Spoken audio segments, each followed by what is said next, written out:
बोलो श्री सत्यनारायण भगवान की जय। श्री सत्यनारायण भगवान की व्रत कथा। कलयुग के प्रारंभ में पवित्र तीर्थ स्थल नैमिषारण्य में 88,000 ऋषि एकत्र हुए। उन ऋषियों ने सर्वश्रेष्ठ मुनि श्री सुत जी से कहा, हे भगवान, कलयुग में मनुष्य में छल कपट और ईर्ष्या देश के बढ़ जाने से तेजी से अशांति फैल रही है। मनुष्य धर्म कर्म को भूलकर असहायों पर अत्याचार करने और धर्म विरोध आचरण करने में लिप्त है, जिससे वह पापों के बोझ से दबता जा रहा है। ऐसी दशा में मनुष्य इन विकारों से बचते हुए सुख शांति से जीवन व्यतीत कर अंत में मोक्ष को कैसे प्राप्त करे? हे भगवान, मनुष्य के कल्याण के लिए ऐसा कोई उपाय बताइए जिससे मनुष्य को पुण्य मिले और उसकी सभी मनोकामनाएं पूरी हो सके। शास्त्रों के सर्वश्रेष्ठ विद्वान श्री सुत जी ने कहा, हे ऋषियों, आपने जगत के कल्याण की बात पूछी है। अब मैं उस श्रेष्ठ व्रत को कहूँगा जिसके प्रभाव से सभी प्राणी जीवन में सुख संपत्ति और समृद्धि पाते हैं, उनकी सारी इच्छाएं पूरी होती है। इस व्रत के विषय में एक बार देवर्षि नारद जी के पूछने पर श्री विष्णु भगवान ने उनसे जो कथा कही थी उसी कथा को मैं कहता हूँ। एक बार देवर्षि नारद मानव के कल्याण की इच्छा से विभिन्न लोकों में घूमते हुए पृथ्वी लोक में पहुँचे। उन्होंने वहां घूमते हुए देखा कि कोई पुरुष बोझा ढो रहा है, कोई भीख मांग रहा है, कोई नेत्रहीन होकर ठोकर खाते हुए जा रहा है। लोगों को कर्मों के अनुसार दुखों से पीड़ित देखकर वे सोचने लगे कि इन प्राणियों के दुख कैसे दूर होंगे। बहुत सोचने पर भी जब उन्हें कोई उपाय न सूझा तो वे विष्णु लोक की ओर चल दिए। नारद जी को देखकर श्री विष्णु भगवान ने मुस्कुराते हुए उनके आने का कारण पूछा। नारद जी ने श्वेत वर्ण और शंख, चक्र, गदा व पद्म से सुसज्जित 4 भुजाओं वाले श्री विष्णु भगवान से कहा, हे प्रभु, आप सर्वशक्तिमान हैं और सृष्टि का पालन करते हैं। मन और वाणी भी आपके गुणों का वर्णन नहीं कर सकते। आपका न कोई आदि है, न मध्य, न ही अंत है।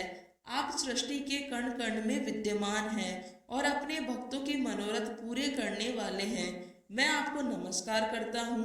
देवर्षि नारद जी की बातें सुनकर श्री विष्णु भगवान मुस्कुराते हुए बोले, हे मुनि श्रेष्ठ, निसंकोच अपने आने का कारण बताइए। नारद जी ने कहा, हे प्रभु, पृथ्वी लोक में मानव अपने कर्मों के अनुसार अनेक प्रकार के दुखों से पीड़ित हो रहे हैं।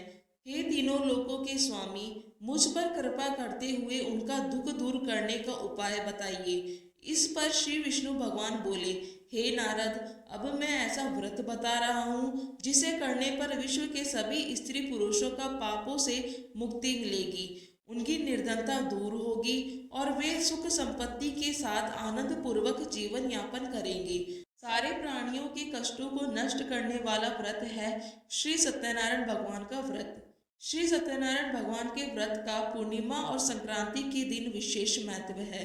वैसे किसी भी दिन स्वच्छ होकर सायंकाल में कोई भी मनुष्य श्री सत्यनारायण भगवान की पूजा करे और श्रद्धा पूर्वक प्रसाद तथा चरणामृत ग्रहण करे तो परिवार सहित उसका कल्याण होगा, उसकी सारी मनोकामनाएं पूरी होगी और उसके घर में धन धान्य की कोई कमी नहीं रहेगी।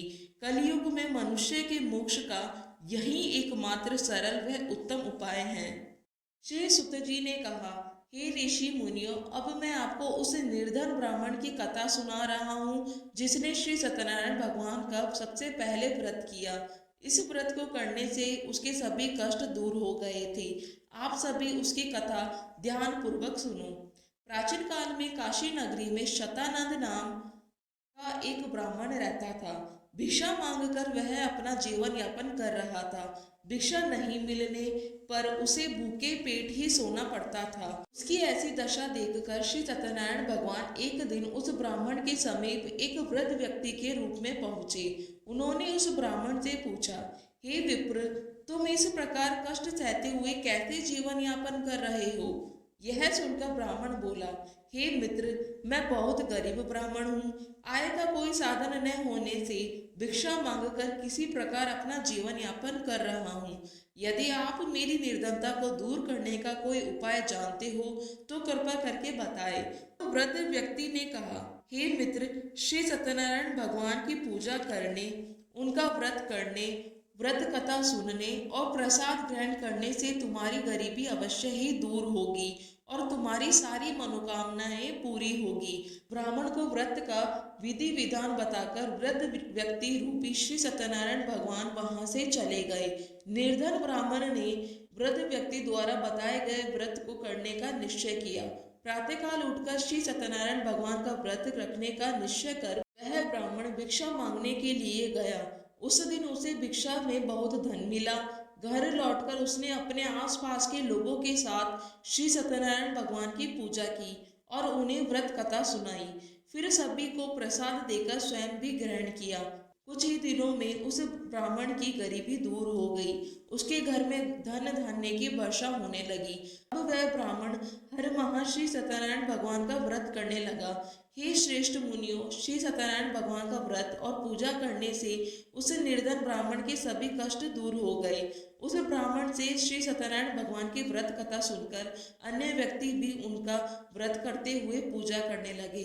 अब मैं आपको उन व्यक्तियों की भी कथा सुनाता हूँ जिनके कष्ट यह व्रत करने से दूर हुए। धन संपदा से संपन्न उस ब्राह्मण ने जब अगले माह श्री सत्यनारायण भगवान का व्रत किया तो उसमें से बहुत से बंधु बांधव और मित्र सम्मिलित हुए। उसी समय एक वृद्ध लकड़हारा वहां से गुजरा। बहुत तेज प्यास लगने के कारण वह जल पीने की इच्छा से लकड़ियों के गट्ठर को जमीन पर रखकर घर के आंगन में गया। वहां ब्राह्मण को व्रत करते हुए देखकर उसने ब्राह्मण से पूछा, आप किसकी पूजा कर रहे हैं? इस व्रत को करने से क्या लाभ होता है? कृपा करके मुझे बताइए। तब ब्राह्मण ने कहा, मैं अपने बंधु बांधवों के साथ श्री सत्यनारायण भगवान का व्रत और पूजन कर रहा हूँ। श्री सत्यनारायण भगवान की कृपा से ही मेरी निर्धनता दूर हुई है और मेरे घर में धन धान्य के भंडार भरे हैं। ब्राह्मण से इस व्रत के विषय में जानकर वृद्ध लकड़हारा बहुत प्रसन्न हुआ और भगवान का प्रसाद लेकर चला गया। चलते हुए लकड़हारे ने सोचा कि आज इन लकड़ियों को बेचने पर जो धन मिलेगा उस धन से मैं भी श्री सत्यनारायण भगवान की पूजा करूंगा। ऐसा विचार करने के कारण उस दिन उसे लकड़ियों के पहले से अधिक रुपए मिले। उसने उन रुपयों से केले की फली, घी, दूध, दही, गेहूं का आटा और शक्कर आदि सामग्री ली। घर लौटकर उसने अपने परिवारजनों के साथ श्री सत्यनारायण भगवान का व्रत और पूजन किया। श्री सत्यनारायण भगवान की पूजा करने और व्रत कथा सुनने के उपरांत प्रसाद बांटकर उसने स्वयं भी प्रसाद ग्रहण किया। इससे लकड़हारे के घर में धन धान्य की वर्षा होने लगी। श्री सत्यनारायण भगवान की पूजा करते हुए लकड़हारा आनंद पूर्वक जीवन बिताकर अंत में बैकुंठ धाम को गया। श्री सुत जी ने कहा, हे श्रेष्ठ ऋषि मुनियों, अब मैं आगे की कथा सुनाता हूँ। प्राचीन काल में कनकपुर में उल्कामुख नामक एक बुद्धिमान राजा था। राजा सत्यवादी और जितेंद्रिय था। वह प्रतिदिन मंदिर में जाकर श्री सत्यनारायण भगवान की पूजा करता था और निर्धनों को अन्न, वस्त्र आदि देकर उनके कष्टों को दूर करता था। उसकी पत्नी सुभद्रा बहुत सुशील, सती, साध्वी थी। वे दोनों हर माह श्री सत्यनारायण भगवान का व्रत करते थे। एक बार वे दोनों बहुत से अन्य लोगों के साथ बृहदशिला नदी के किनारे श्री सत्यनारायण भगवान की पूजा कर रहे थे। तभी वहां एक बड़ी नौका आकर रुकी। उस नौका में एक व्यापारी काफी धन कमाकर अपने नगर को लौट रहा था। नौका से उतरकर वह व्यापारी राजा के समीप पहुंचा। राजा को पूजा करते हुए देखकर उसने पूछा, हे राजन, आप किसकी पूजा कर रहे हैं? इस पूजा से क्या फल मिलता है? राजा ने उस व्यापारी से कहा, मैं अपनी प्रजा के साथ श्री सत्यनारायण भगवान की पूजा कर रहा हूँ। इस पूजन और व्रत के प्रभाव से मेरे राज्य की सारी प्रजा सुखी रहती है। यह कथन सुनकर व्यापारी ने कहा, हे राजन, मैं भी श्री सत्यनारायण भगवान का व्रत करना चाहता हूँ। कृपा करके इसकी विधि बतलाए। राजा ने व्यापारी को पूरी विधि बताई। फिर राजा ने व्रत कथा सुनकर अन्य लोगों के साथ व्यापारी को भी प्रसाद दिया और स्वयं भी ग्रहण किया। वह व्यापारी फिर अपने नगर लौट गया। व्यापारी ने घर पहुंचकर अपनी पत्नी लीलावती से कहा, हमारे कोई संतान नहीं है। यदि श्री सत्यनारायण भगवान की अनुकंपा से हमारे कोई संतान हुई तो मैं उनका व्रत अवश्य करूंगा। व्यापारी के ऐसा निश्चय करने के कुछ समय बाद लीलावती गर्भवती हुई और 10वें माह उसने एक सुंदर लड़की को जन्म दिया। व्यापारी ने पुत्री के जन्म पर बहुत खुशियां मनाई, लेकिन व्रत नहीं किया। लीलावती की याद दिलाने पर वह बोला, अभी मैं व्यापार में व्यस्त हूँ। जब मैं इसका विवाह करूंगा तब श्री सत्यनारायण भगवान का व्रत अवश्य करूंगा। यह सुनकर लीलावती चुप रह गई। व्यापारी की पुत्री कलावती शुक्ल पक्ष के चंद्रमा की भांति तेजी से बढ़ने लगी। शीघ्र ही 16 वर्ष बीत गए। एक दिन व्यापारी ने अपनी बेटी को सहेलियों के साथ उपवन में घूमते हुए देखा तो उसे उसके विवाह की चिंता होने लगी। उसने कलावती के लिए सुयोग्य वर ढूंढने के लिए अपने सेवकों को भेजा। उस सेवकों ने कंचनपुर नगर में अत्यंत सुंदर और गुणवान वणिक पुत्र को देखा। सेवकों ने लौटकर व्यापारी को उस वणिक पुत्र के विषय में बताया। उस व्यापारी ने उस लड़के के साथ कलावती का विवाह धूमधाम से कर दिया। कलावती का विवाह भी हो गया, लेकिन व्यापारी ने फिर भी व्रत नहीं किया। लीलावती ने जब अपने पति को याद दिलाया तो वह व्यापारी ने कहा, लीलावती, अभी तो मैं अपने दामाद के साथ व्यापार को जा रहा हूँ। व्यापार से लौटकर श्री सत्यनारायण भगवान का व्रत और पूजन जरूर करूंगा। यह कहकर व्यापारी अपनी नौकाओं में सामान भरकर अपने दामाद और सेवकों के साथ व्यापार के लिए चला गया। उस व्यापारी के बार बार व्रत का निश्चय करने और फिर व्रत न करने से श्री सत्यनारायण भगवान क्रोधित हो गए। व्यापारी अपने दामाद के साथ रत्नसारपुर नामक नगर में पहुंचकर व्यापार करने लगा। श्री सत्यनारायण भगवान की माया से कुछ चोर राजा के महल में चोरी करके भाग रहे थे। भागते हुए चोरों ने पीछा करने वाले सैनिकों से बचने के लिए चोरी का माल व्यापारी की नावों में छिपा दिया और आसानी से भाग गए। चोरों का पीछा करते हुए सैनिक व्यापारी की नावों के पास पहुंचे। नावों की तलाशी लेने पर उन्हें राजा का चोरी गया धन मिल गया। तब वे सैनिक उस व्यापारी और उसके दामाद को बांधकर राजा चंद्रकेतु के पास ले गए। राजा ने उन दोनों को कारावास में डाल दिया और उनका सारा धन जब्त कर लिया। श्री सत्यनारायण भगवान के प्रकोप से उधर लीलावती भी कई मुसीबतों में पड़ गई। चोर उसके घर से सारा धन चुरा ले गए। भूख प्यास से व्याकुल कलावती अन्न की चिंता में एक ब्राह्मण के घर गई। वहां श्री सत्यनारायण भगवान की व्रत कथा हो रही थी। वहां पर लीलावती ने भी भगवान श्री सत्यनारायण भगवान की व्रत कथा सुनी और प्रसाद लिया। फिर घर लौटकर उसने अपनी माँ को सारी बात बताई। कलावती से सुनकर लीलावती ने भी श्री सत्यनारायण भगवान का व्रत करने का निश्चय किया। अगले दिन लीलावती ने अपने परिवार के साथ श्री सत्यनारायण भगवान का पूजन किया और फिर सबको प्रसाद बांटकर स्वयं भी ग्रहण किया। लीलावती ने अपने पति और दामाद के शीघ्र घर लौट आने की कामना से यह व्रत किया था। लीलावती के विधि पूर्वक व्रत करने और प्रसाद ग्रहण करने से श्री सत्यनारायण भगवान प्रसन्न हो गए और उसकी मनोकामना पूरी की। राजा चंद्रकेतु को स्वप्न में दर्शन देकर कहा, हे राजन, वह व्यापारी और उसका दामाद बिल्कुल निर्दोष है। सुबह ही उन दोनों को छोड़कर उनका सारा धन लौटा दो, अन्यथा तुम्हारा सारा धन, वैभव, राज्य आदि नष्ट कर दूंगा। इतना कहकर भगवान अंत ध्यान हो गए। प्रातः होते ही राजा चंद्रकेतु ने अपने मंत्रियों और राज ज्योतिषी को रात के स्वप्न के बारे में बताया और तुरंत उन दोनों को छोड़ दिया। उनका सारा धन भी लौटा दिया।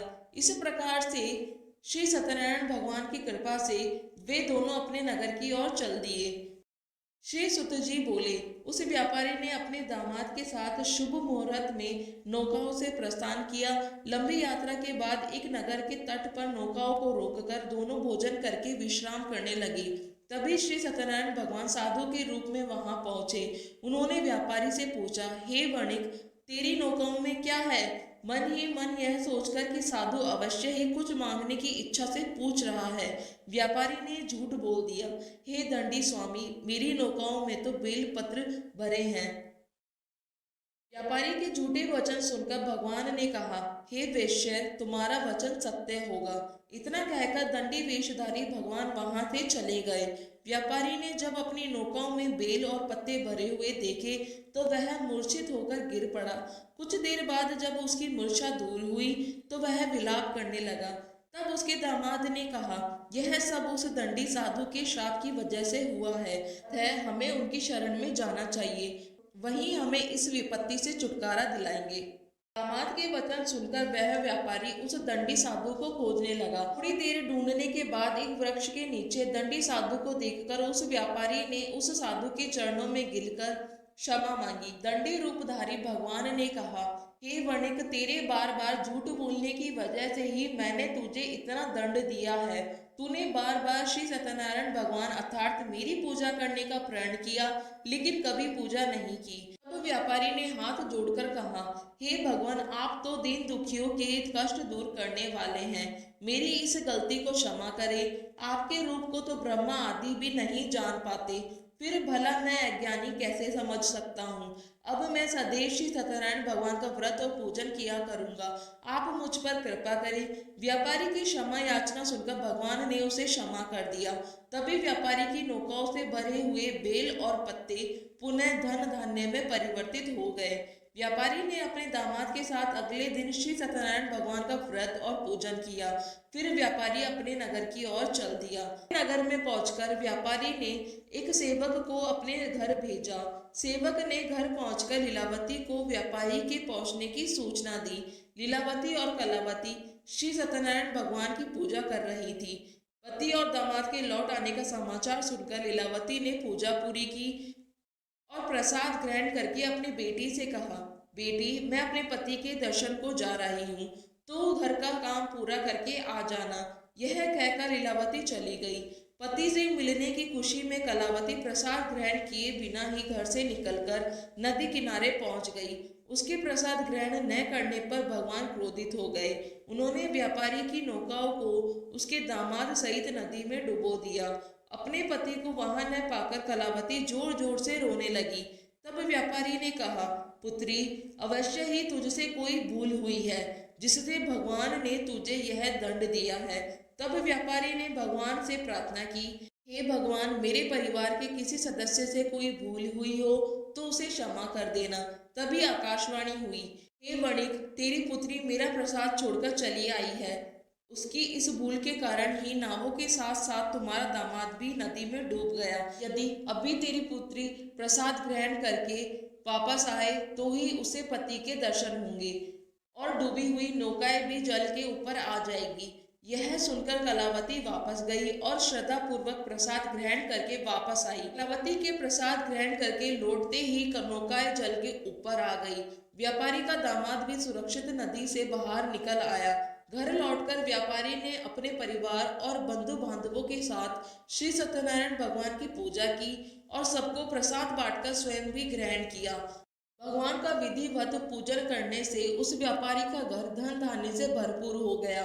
उसकी सारी मनोकामनाएं पूरी हो गई और वह सुखपूर्वक जीवन यापन करता हुआ अंत में वैकुंठ धाम को चला गया। श्री सुत जी बोले, हे ऋषि मुनियों, अब मैं एक अन्य कथा भी सुनाता हूँ। कौशलपुर में तुंगध्वज नाम का एक राजा था। उसकी प्रजा सुखपूर्वक रह रही थी, लेकिन एक बार उसने भी श्री सत्यनारायण भगवान का प्रसाद ग्रहण नहीं किया, जिससे उसे बहुत दुख झेलने पड़े। एक दिन राजा तुंगध्वज जंगल में हिंसक जानवरों को शिकार करने गया था। शिकार के पीछे तेजी से घोड़ा दौड़ाते हुए वह अपने सैनिकों से अलग हो गया। सैनिक शिकार की दौड़ धूप से वह बहुत थक गया था। कुछ दूर विश्राम करने के लिए वह एक बड़े वृक्ष के नीचे बैठ गया। समीप ही कुछ ग्वाले श्री सत्यनारायण भगवान का पूजन कर रहे थे। राजा उनके पास से गुजरा, लेकिन उसने भगवान को नमस्कार नहीं किया।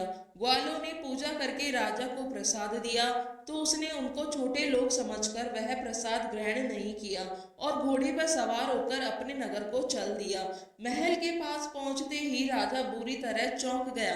महल में आग लग गई थी। जल्द ही पूरा महल जलकर राख हो गया था और उसकी पत्नी, पुत्र, पुत्री आदि भी जल गए। तब राज ज्योतिषी ने राजा से कहा, महाराज, आपसे अवश्य ही कोई भूल हुई है। अगर आप उस भूल का प्रायश्चित कर लेंगे तो सब कुछ पहले की तरह ही हो जाएगा। राजा को तुरंत अपनी भूल ध्यान आ गई। फिर मंदिर जाकर राजा ने भी सत्यनारायण भगवान से क्षमा मांगी और उनकी पूजा की। पूजा के बाद प्रसाद ग्रहण करने पर भगवान की कृपा से राजा का महल पहले की तरह हो गया। महल में रानी, पुत्र, पुत्री आदि भी सकुशल मिल गए। फिर राजा दीर्घ काल तक श्री सत्यनारायण भगवान की पूजा करता रहा। जीवन के सभी सुखों को भोग कर अंत में राजा तुंगध्वज बैकुंठ धाम गया। इस प्रकार जो व्यक्ति श्री सत्यनारायण भगवान का व्रत और पूजन करता है, उसके सारे दुख व चिंताएं दूर हो जाते हैं। उसके घर में धन धान्य के भंडार भरे रहते हैं और उसकी सारी मनोकामनाएं पूरी होती है। अंत में मनुष्य सीधे बैकुंठ धाम चाहता है। श्री सुत जी ने कुछ क्षण रुक कर कहा, हे श्रेष्ठ ऋषि मुनियों, पूर्व जन्म में जिन लोगों ने भी श्री सत्यनारायण भगवान का व्रत किया, उन्हें अगले जन्म में भी सुख मिले। वृद्ध शतानंद ब्राह्मण ने अगले जन्म में सुदामा के रूप में भगवान की पूजा करते हुए अंत में मोक्ष पाया और बैकुंठ धाम चला गया। उस लकड़हारे ने अगले जन्म में शिवपुरी का राजा बनकर अंत में मोक्ष पाया और उल्कामुख नामक राजा अगले जन्म में राजा दशरथ हुए और मोक्ष प्राप्त किया। उस व्यापारी ने मोर ध्वज के रूप में अगला जन्म लिया और अपने पुत्र को आरे से चीरकर भगवान की कृपा से मोक्ष पाया। राजा तुंगध्वज ने मनु के रूप में अगला जन्म लेकर भगवान की भक्ति और सद्कर्म करते हुए मोक्ष प्राप्त किया और बैकुंठ धाम को चले गए। हे श्रेष्ठ ऋषि मुनियों, श्री सत्यनारायण भगवान का व्रत और पूजन करने से मनुष्य की सभी चिंताएं दूर होती है, उसकी सभी मनोकामनाएं पूरी होती है। अंत में धन धान्य के भंडार सदा भरे रहते हैं और अंत में वह जन्म जन्मांतर के चक्र से मुक्त होकर मोक्ष को प्राप्त होता है। बोलो श्री सत्यनारायण भगवान की जय।